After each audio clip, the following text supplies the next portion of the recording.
以此诵念功德回向法界，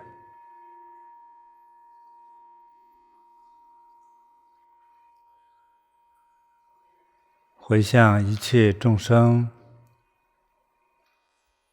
回向佛菩萨，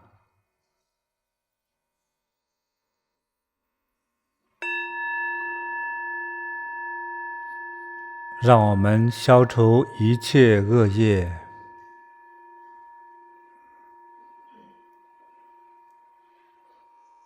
消除一切病痛，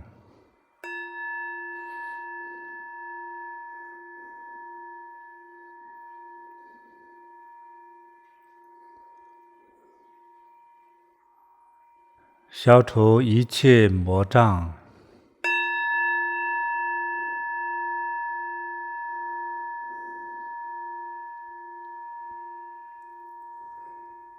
消除一切烦恼，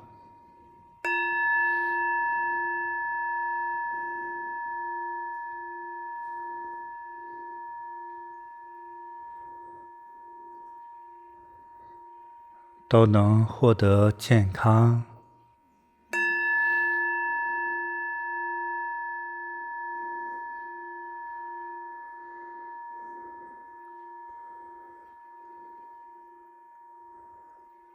让大家健康长寿。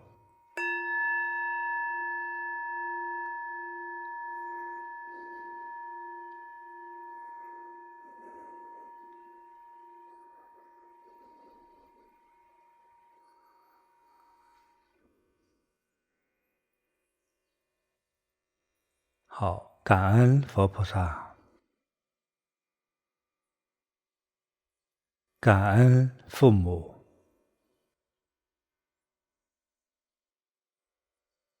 感恩我们周围的人，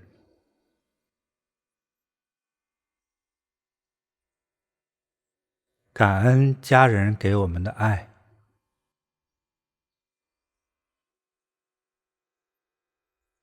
感恩所有的朋友。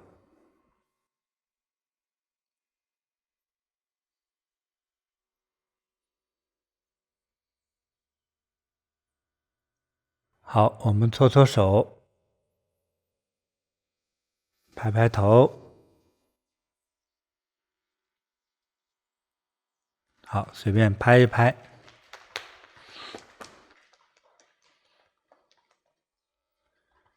一切疾病与烦恼都消失。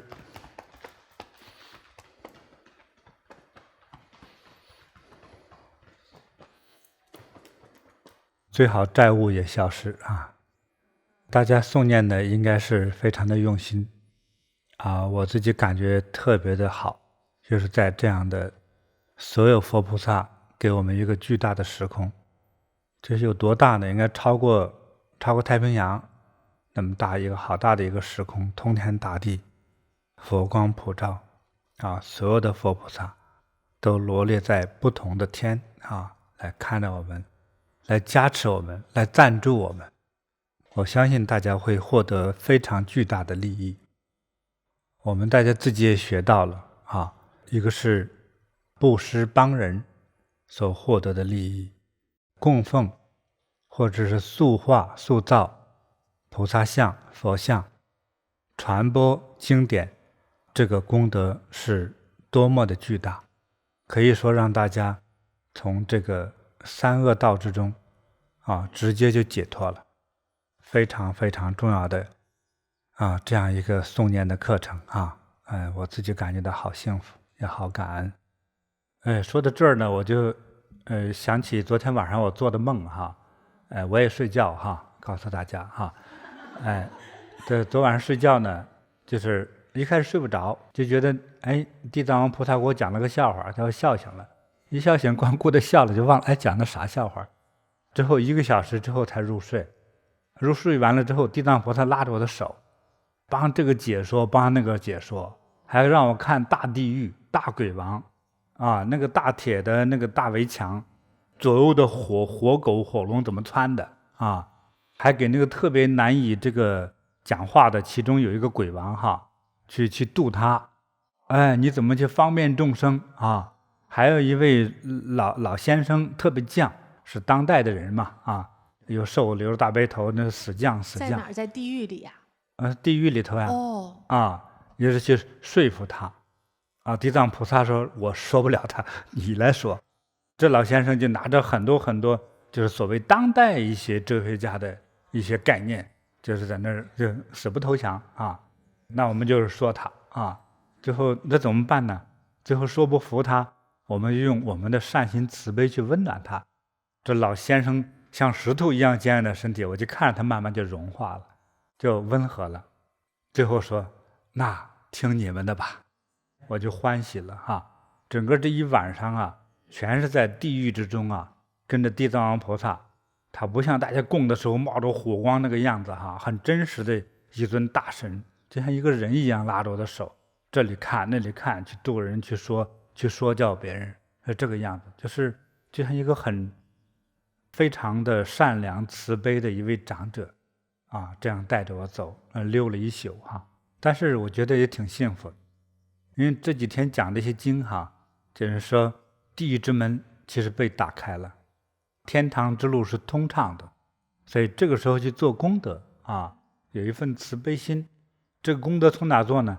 先懂得父母养育之恩，大家知道入手处哈，懂得父母养育之恩，对父母亲一定要恭敬啊，一定要恭敬啊。好，祝愿大家健康快乐，如意吉祥，阖家幸福。我们明天再见。感恩师父。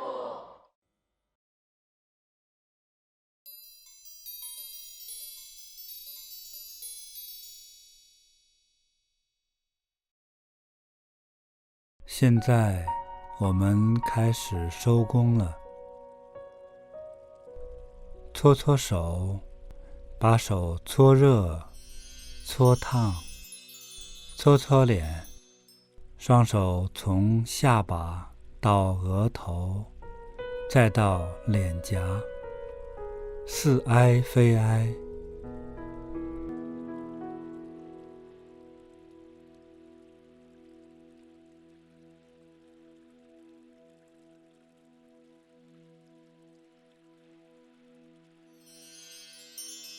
再把手搓热、搓烫，干梳头，将食指岔开，指肚适当的用力，手指从前发际梳理到后发际，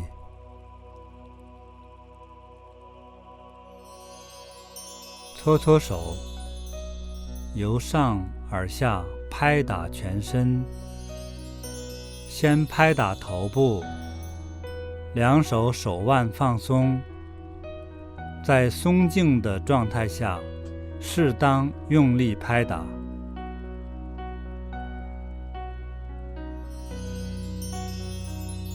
拍打左肩，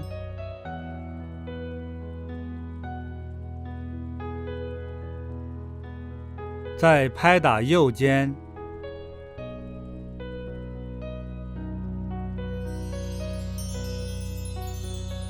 接着拍打前胸，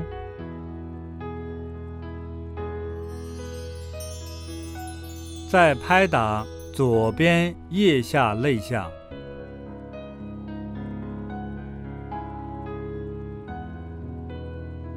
换右侧，拍打右边腋下肋下。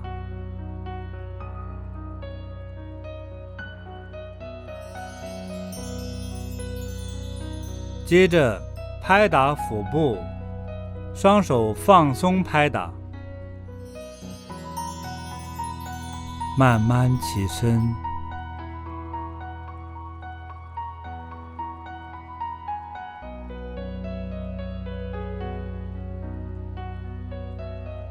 向下拍打大腿前侧、膝盖、小腿、脚踝、脚背。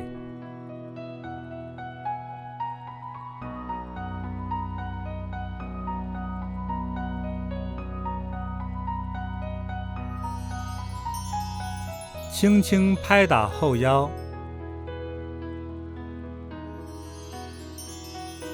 往下拍打臀部，按顺序再向下拍打大腿后侧、膝盖后侧、小腿后侧、脚踝、脚跟。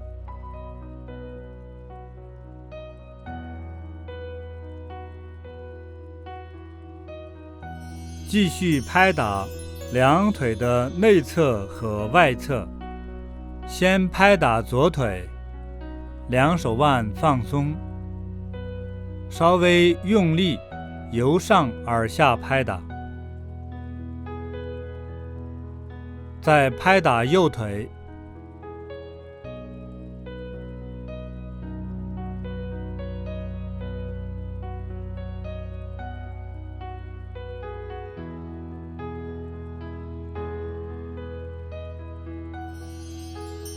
继续拍打两手臂，先拍打左手臂，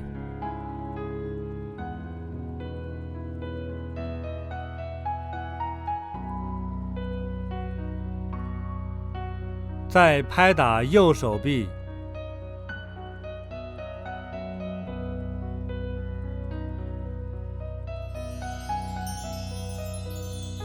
全身拍打完之后，搓搓手，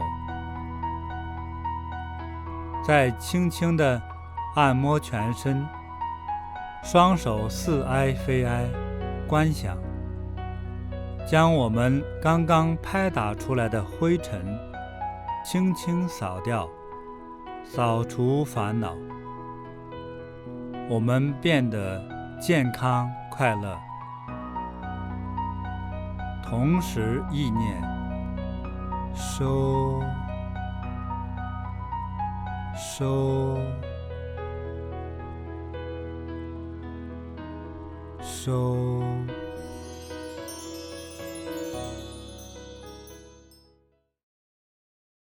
今天的课程吉祥圆满了，我们明天再见。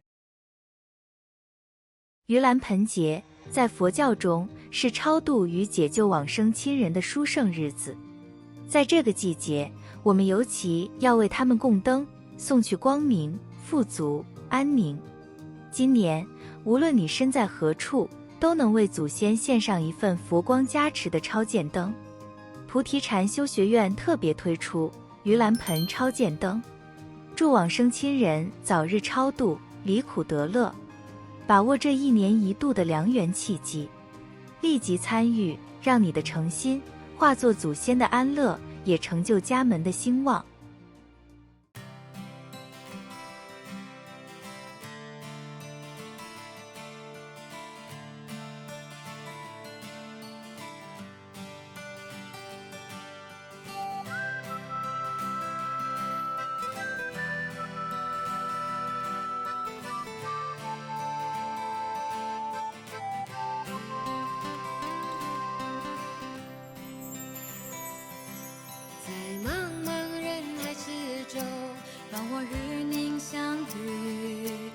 小的红点里，人生就此欢喜。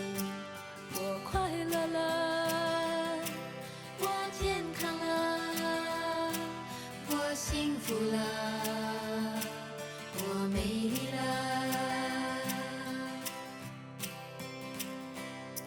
在茫茫人海之中，让我与你相遇。小小的红点里，人生变得神奇，我智慧了。